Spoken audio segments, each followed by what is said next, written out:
Chess friends, today I am gonna teach you how to play against the e4 move if you are playing with black pieces. Super GM Stockfish is here to teach you chess traps and tricks in the opening which will boost your ELO ratings to the sky. Are you ready?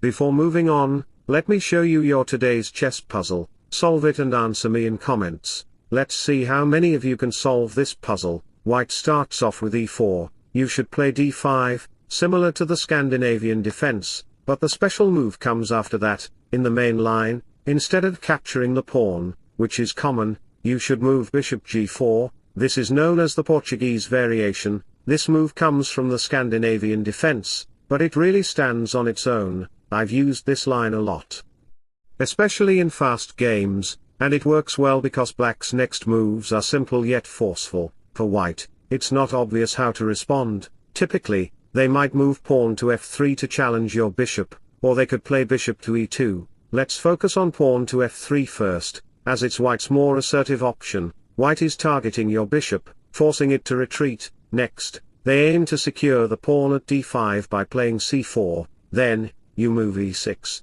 seemingly inviting an exchange. However, there's a twist.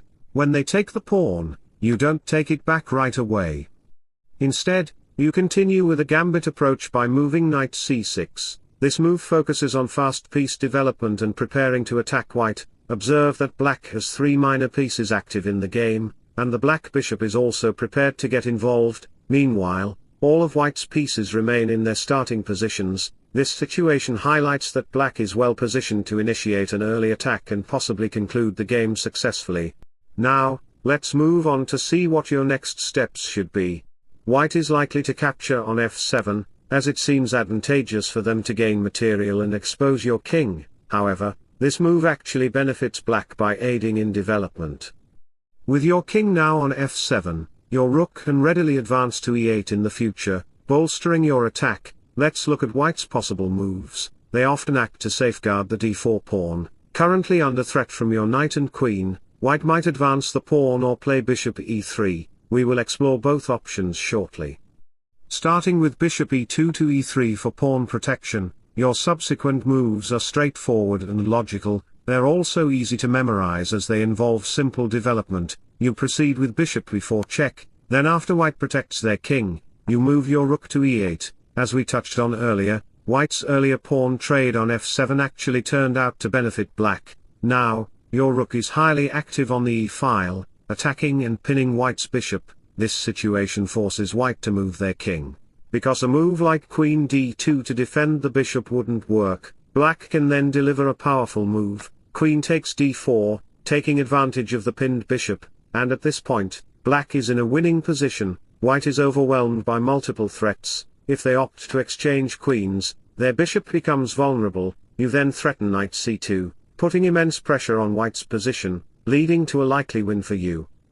We observed that queen d2 isn't effective, necessitating white to play king f2. This move protects the bishop and addresses the e-file pin. However, there exists a forced winning sequence that might not be apparent unless you know this line well. This obscurity is precisely why white players frequently succumb to this strategy. The attack begins with rook takes e3, tempting white's king to advance. Yet, even after this, the best way to continue the assault isn't immediately obvious.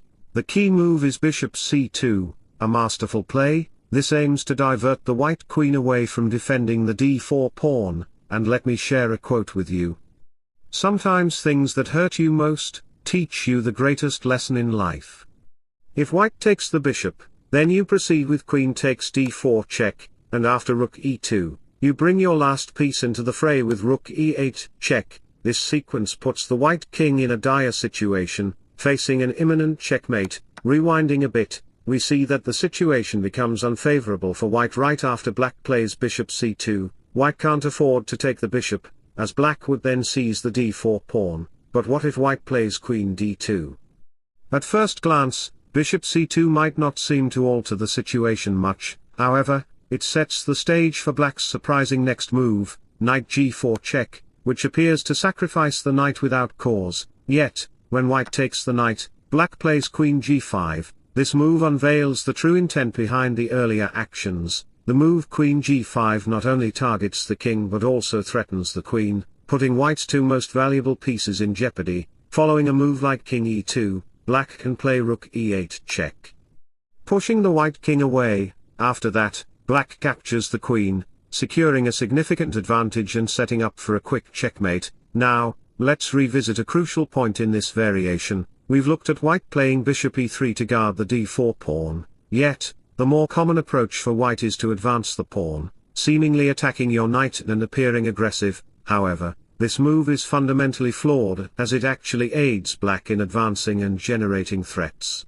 With the pawn moved forward by white, your next target is knight c2 with your knight, threatening both the white king and rook. This leads to white's knight relocating to a3, an ineffective spot, just to cover c2. Then, you advance your bishop to c5, targeting the fresh weak spots in white's defense. Your bishop at c5 becomes incredibly powerful, overseeing white's frailties. This not only potentially stops white from castling but also plays a crucial role in your attack strategy. White might opt for bishop e2, then, you play rook e8, showcasing black's dominance in this position. All black's pieces are in play, while white's pieces are practically immobile. White's knights are stuck, the bishop is restrained, and castling is not an option. White is essentially frozen, making it straightforward for you to continue and finalize your attack. And let me tell you a quote in Sudden. Life creates problems to see if you will fight through or quit. If white tries bishop g5, I'm curious to hear your thoughts. Please share in the comments how you would advance as black in this scenario. Before we delve into the last variation of the Portuguese Gambit, I would like to inform you that I have two additional channels named AI Chess and Chess Lessons. In the YouTube, I share content related to AI-driven chess games and historical chess matches. If you're interested in enhancing your chess skills, I recommend exploring these channels, which you can access free of charge. Both channels' link are in the description. Now, let's get back to the Portuguese Gambit. This gambit can be played when white opens with pawn to e4, you respond with pawn to d5, then knight f6, the typical response is pawn to d4. And then you surprise your opponents with bishop g4. We've looked at the move pawn to f3, which many players opt for. Another frequent move, perhaps the most common, is bishop to e2, which isn't particularly threatening for black. After this, you simply exchange bishops and capture the pawn on d5. This move not only targets the pawn but also puts pressure on white's vulnerable g2 pawn. White will likely castle to safeguard it. Next, you play knight to c6, securing a strong position. At this stage, black is more active than white, an uncommon advantage when playing with the black pieces. You are also prepared for long castling, increasing the pressure on white's vulnerable d4 pawn. Thus, white is already facing some difficulties. If white plays knight to c3, attacking your queen, you can simply move your queen to h5, adding pressure to white's position. In response, white will likely play knight g3. If white opts for a different move, like bishop e3, then you can castle long.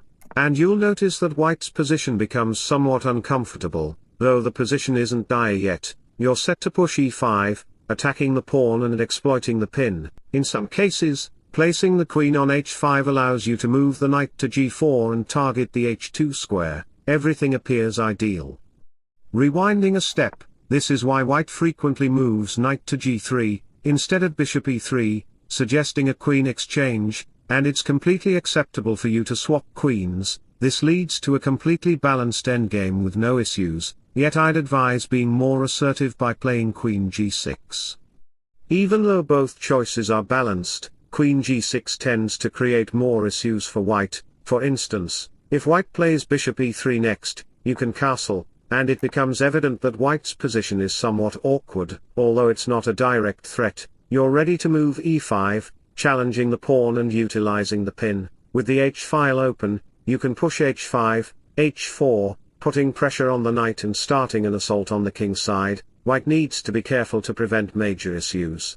Even if the position is still playable and generally balanced, in practice, playing this as black is simpler. For instance, if white moves knight to c2, a common choice, you can advance pawn to e5, pressuring white's central pawn. Should they defend it, you proceed with h5, initiating a side attack and threatening to push h4, and possibly h3, targeting the knight. As visible, white must exercise extreme caution to avoid a possible checkmate in the next few moves. This strategy is a potent tool for black, potentially giving you many victories. I hope you enjoyed my content very well. Don't forget to solve the puzzle answer and visit into my other channels. Wish you all the best. Subscribe for more. Bye bye, take care, see you soon.